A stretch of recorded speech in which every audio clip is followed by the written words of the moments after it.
everybody? This is Faris from the ASKFaris show, and I am so excited about today's guest. Today's guest is Rafi, the owner of Rafasan, which is a music and production studio located here in Milledgeville, Georgia, but also their music expands all over the country as well. So I'm excited about bringing the founder, the genius person behind this as well. So Rafi, I want to say welcome to the show, man. How you doing today, brother?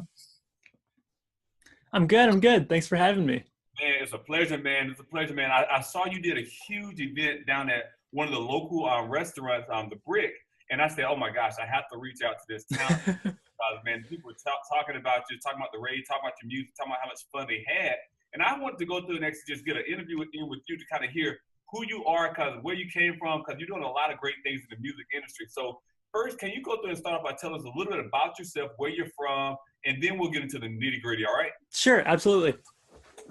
So my name is Rafi San Inocencio. I'm from Milledgeville, Georgia. I've lived here pretty much all my life. I was born in Miami, but we moved here when I was 2, so pretty much all my life. I went to school at Full Sail University in Orlando, Florida. I studied music production. I have a Bachelor of Science in music production. I graduated in 20 months. So hold on. Like the whole program? Yeah, 20 months. Wow. So you were really serious about this thing, man. Yeah, it just crammed it all in. But yeah, there were super long hours. I mean, we'd have like 2, I think 4-hour lectures, and then 2 4-hour labs in a day. I'm sorry, 2-hour lectures. So 2-hour lectures, 4 hours of lecture, and then 4 hours of lab in a day. Wow. So it was really intense. And those hours are ridiculous. I mean, they could go from 9 a.m. to 11 a.m. lecture to an afternoon of lab, or you can have lab as late as 1 a.m. to 5 a.m. and then lecture in the morning.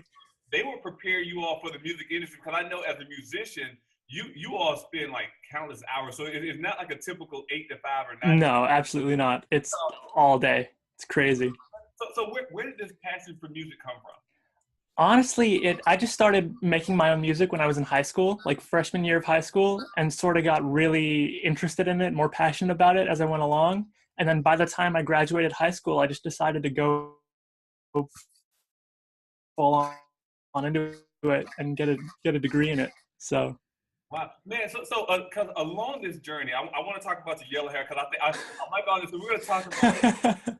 But along this journey, I know a lot of times you have to really kind of encourage yourself. Have you had any people in your path that said, you know what, man, music, what in the world are you doing, brother? You should be an engineer. You should do this. Have you had any discouragement along the way?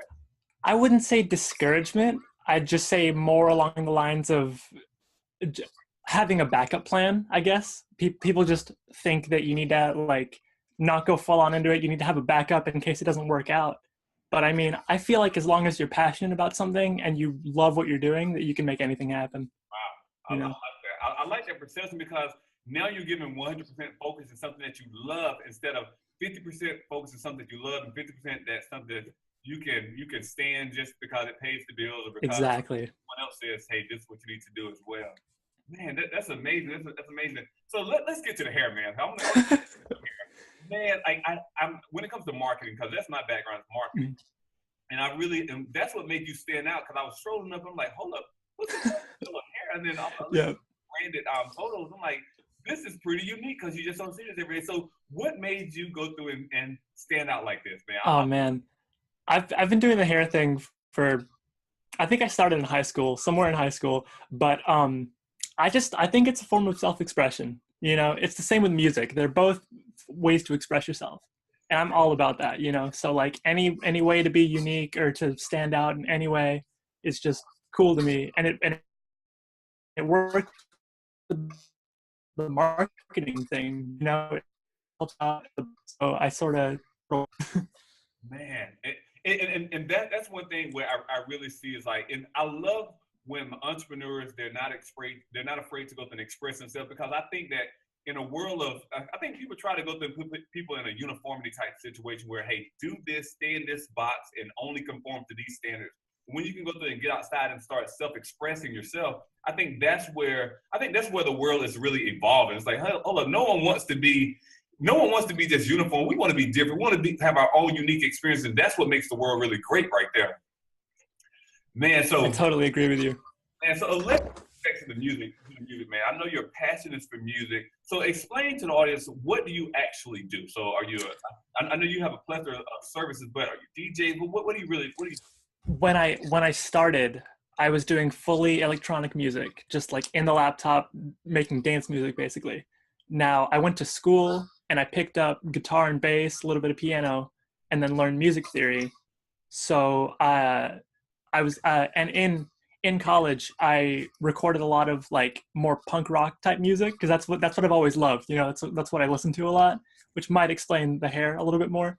But but so started with electronic music, then did punk music in college. Now I'm out of college. Started the recording studio. Still working on my own music and sort of fusing the two together, like electronic and rock sort of thing. So that's what I'm doing personally, but then also taking in clients and recording clients as they come. Wow, that's amazing, man. And I really like your evolution. Like again, like this is something like I think sometimes people think when it comes to your passion and entrepreneurship or whatever, it happens overnight. This is something you've been doing since you've been in high school. Yeah, it's been a while. You're in a typical scenario, you probably approach it with 15 years of music, probably. Like, how long? Like 10, 15 years? Yeah, something like that. Yeah. Oh my gosh, that's awesome right there. So tell us about your entrepreneurial journey. Being a musician is one thing, but having your own studio, having your own production company, that's a whole nother thing. So let's go through and actually dispel the myth. Was it easy going through and starting everything? Like, was everything just kind of handed? Was it just simple and plain, bam, bam, bam, we're good to go? Or did you have to put some effort, some work, some thinking, thought behind it? Definitely takes a lot of work. I think the easiest part might have been the branding, just because of the hair. You sort of already had that. But I mean, as far as the studio and everything, I graduated in May of this year, so it's only been open for a few months, you know.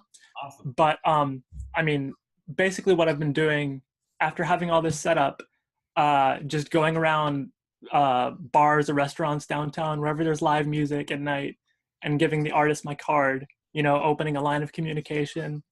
Um, as many people as possible. Like you'd be surprised how many people are involved in music in some way or another, or if they know someone who's involved, like you would never know. So just handing out my cards as much as possible, getting the word out there, doing events like at the Brick. It's a good way to gain publicity, um, and just trying to bring in more clients. And that's one thing that this is something I really think every listener should hear as well. It's like when I say hustle, I mean you really have to go out there. As an entrepreneur, it's not a 9 to 5. Like if anyone thinks that okay, just kind of clock in at 8 o'clock, get at 5 o'clock, and that's it, and your dreams will come true. That's something we're gonna go through and dispel right now because I really feel like you have to go through and wear some shoes out. You have to go through and shake hands and kiss babies and do all the stuff, even if you're uncomfortable. You have to do Absolutely. really uncomfortable doing it. You have to become very comfortable with doing the uncomfortable. And that's one thing, that's why I see that, again, you just opened up your studio within the last few months, but that's why your success is coming because you're not afraid to get out there. I don't know if you're introvert, extrovert, or whatever, but my thing is you're not afraid to go out there and actually and go out and tell people something that you're so proud of and something that you feel that can go through and change the world, which is your music. Exactly. It's a big step. You really need to be able to market yourself and get out there and meet new clients because it's the easiest way to do it really and the hardest. You know, you really got to work at it, but once you get it down, it really helps. Wow. But yeah. Awesome, man. So I want to ask you a question. Who has been your biggest supporter in your journey, man? Like, tell me about that person. Honestly, my parents. Like right now where the studio is actually I'm renting the upstairs of their office. It's a doctor's office. So I'm working out of the upstairs of their office and they've just man, it's like from when I started, like when I was like, guys, I want to go to college for music. They were fully supportive because they knew that it was something that I loved, you know, and was passionate about. So they're the same way. If I care about something enough, I'm passionate enough about it, they're going to support me because they know it's what I love. Wow, So that's amazing. And that's one thing I really believe that a strong support system is key. No matter if it's mom, dad, spouse, friend, a partner, whoever it is. I believe that, especially as an entrepreneur, because sometimes it gets very lonely on that road as an entrepreneur, and sometimes just that encouraging word to say, you know what, just keep going, don't give up. We have your back, no matter if it's mental, just being there physically for someone, whatever type of sense of being there. I think those things are really key. And that's something right there where I hold near and dear to my heart as well. Having supportive parents, that's one thing as well. So along this journey, where they, especially growing up throughout high school, middle school, high school area, were you put in a position to go kind of go through and nurture your gifts, nurture your talents? Were you did they put you in like band camp or to go through and actually get you around other musicians, or that's something that you just kind of got on yourself? Funnily enough, well, I want to say that it's really easy with what you said. It's really easy to get discouraged when you're starting up something like as an entrepreneur, like a business yourself. But having the support system is really important, and it would keep you from getting discouraged. I feel like if you have somebody behind you saying, "No, come on," like pushing for it, like helping you to do it. But as far as getting me to nurture the gifts, we didn't have like a band or anything in high school. So I'd basically go to school, come home, and then work on music just like on my laptop because I was doing fully electronic music. So I would just like try to figure out how stuff works, like chords and scales and whatever, because I didn't actually know theory back then. I was just going off my ear. So I mean, a lot of the people that I met early on were just people from the internet, just friends that I'd make that also make music and then collaborate with them and learn together because we were all sort of. Rafi, I want you to pause right there because this is a key part right here. Because I think now we're living in an age where excuses of I don't know, it can be eliminated by, just like you said, you went on the internet, found individuals that were like-minded, found people that were equally as excited, and you did joint ventures, or you guys came together and collaborated on a few things, or you learned from each other. So that's one thing I really want my listeners to hear, regardless if you have no matter if you have the wherewithal, the finances to do it, if you have a smartphone, if you have the internet, you can go to the library, you can go through and whatever is in your head, you can go through and actually start actualizing that. And that's one thing I see that you did. You use your community. You use, it doesn't necessarily mean your local community. You use your community that you built online of individuals that you know, like, and trust to go through and help you. And I think that's why, that's one of the reasons why you're as successful as you are right now, because you were able to leverage individuals' talents as well. And that's how your skill level is up there as well, man. That's amazing. Like, so when you first started reaching out to people, was it difficult, or you just said, hey, this is who I am? No. Well, the electronic music community was pretty a niche market at the time. You know, it wasn't that big, but there were a lot of people getting into it. So everybody who was getting involved was sort of at the same level. So it was really easy to find people who were like-minded, you know, and all, especially because I went to a lot of music festivals, and that's a good way to find people because everybody's just sort of like in a big crowd. But I mean, no, I keep using music as an example just because it's what I know, but there's not really an excuse nowadays to not do what it is that you love, because you have everything. You have so much accessibility to all of it when you have, you know, a computer in your pocket. Oh my so God. it's and that's one thing I'm thankful that I am where I am at this point in time. Like, don't get me wrong, the 1900s and the late 1800s, they were good days. I'm happy to be living in 2017 because you have so much accessibility. It's like, really, your life can change overnight if you're willing to put the work in. Absolutely. Overnight is not necessarily overnight. Overnight is just a shorter period of time. It's saying, you know, it doesn't take 20 years to get across the world anymore. It is like back in the day when we had CDs, tapes. It was like, okay, well, I can't wait for my CD to drop or my tape to drop so overseas can hear it. No, you can produce something right now, and people can hear it overseas tonight or instantaneously. Not even tonight, just instantaneously as well. Absolutely. I really enjoy it, man. So let me more so about your music, more so about your where you're going. So where do you see your organization? Where do you see your music group going in the next couple of years? Well, to tell you the truth, I have some of my classmates who graduated with me who are living in like Tennessee and South Carolina and Florida, but their plan, as well as mine, is to move to Atlanta. So I'm hoping to link up with them in around a year or so, hopefully, whenever they move down. And we're sort of trying to expand what I have here into Atlanta and work together with it. Wow. Collaboration. I think collaborations and partnerships are so important, especially when you're trying to go through and do something great. If you're trying to go through and do something minuscule or trying to do something on a smaller level, you may be able to handle it on your own. But when you're trying to do something great, it takes a team. It takes some, because you may be an expert in one area and vice versa for the other individuals. But when you come together, you form a mastermind, and you guys can really go through and conquer those big dreams as well. So, man, I just really appreciate you coming on board. And anytime I see local talent, I'm like, okay, I have to get them on board. I want to go through and hear their story, hear their why they do what they do. And then, just like I said, like just the music that you produce, I listened to a few tracks that you did. I mean, really good quality as well. So, with that, thank you. Man, I really want people to go through and actually check you out. So, where can people find you? Are you on social media? Do you have a website, IG, Facebook, Twitter? Like, how can they find you? All of my social media is at Rafasan Music, and my website is also rafasanmusic.com. Perfect. If you can spell it out, because I want people to go through and be able to find it as well. Sure. It's RAFASAN Music. Perfect. And I'm definitely going to go through and actually include all of this in the show notes as well. But Rafi, I really appreciate you coming on board and just taking a few minutes just to go through and share your story. And I really believe it's going to go through and encourage other individuals as well. So, but before we leave, two things before we leave. I'm going to give you an opportunity to go through. And the show is entitled The ASKFaris Show. And I realized last season that I actually did it. No one ever asked me a question. So I'm like, hey, I want to hear what people may need to ask me as well, because my background is marketing, entrepreneurship, etc. I want you to think about one question you could ask me. But before we go, I want you to give some type of parting piece of advice to an entrepreneur, not necessarily the person that may not be in the music industry. They may be starting something in the healthcare industry or maybe in the restaurant industry. But what is one parting piece of advice that you can give to a young entrepreneur who's thinking about taking that leap to go through and start their own business? What's that one parting piece of advice that you can give to them?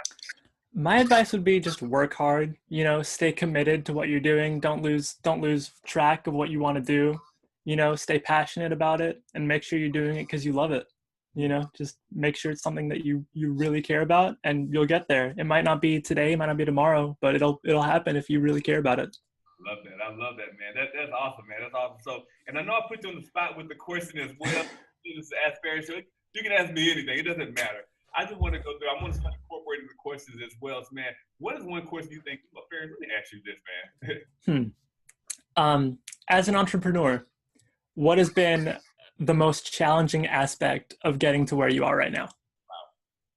I think one of the most challenging aspects to getting where I am right now, I've got a chance to build multiple organizations. And I realized that one thing that held me back was trusting individuals with my dream. I realized that as an entrepreneur, it's almost like having a baby. You're like, okay, you can't trust everybody to hold your baby. But eventually, if you want your baby to start growing, you have to go through and drop that baby off at daycare or whatever, or have a nanny come in. So you just start trusting individuals. And I think that's one thing that I really started developing more, is the trust of individuals. Of course, I went through and vetted people out, but when it boils down to it, it's trusting individuals to go through and help them, allow them to help me carry our vision forward, and not just saying, it's going to be me, my eye, trying to wear all the hats. Because back in the day, brother, I was trying to wear all the hats. I was trying to wear the marketing hat, the operations hat, and this hat, and any other hats I could put on. But being able to trust individuals to build a team to go through and do something great, that's one thing that I can contribute to my success as an entrepreneur, man. I definitely feel you on that. You definitely need to have a team behind you, helping you out every step of the way. But it needs to be people who you trust, people who you know are going to do a good job. Exactly. And when it boils down to it, this is your baby. Your baby's a few months old. Your studio's a few months old, because you won't necessarily just entrust anybody to it. This is your baby. You have to nurture exactly. It where it wants to go. But man, again, man, I really appreciate you coming on the show. I'm definitely going to go through and we're going to definitely connect, man. We're going to have to grab some coffee one of these days. Absolutely, yeah. I just thank you for coming on. I wish you nothing but the best and much success. And if there's anything that we can do to help you grow, man, just let us know. All right, brother? Thank you so much. Thanks for having me. I appreciate you coming on. Yeah. Hey. Just. Loyal. I just been working a lot. I'm on my way to the top. I just be ducking the ops. I wanna cut the new drop.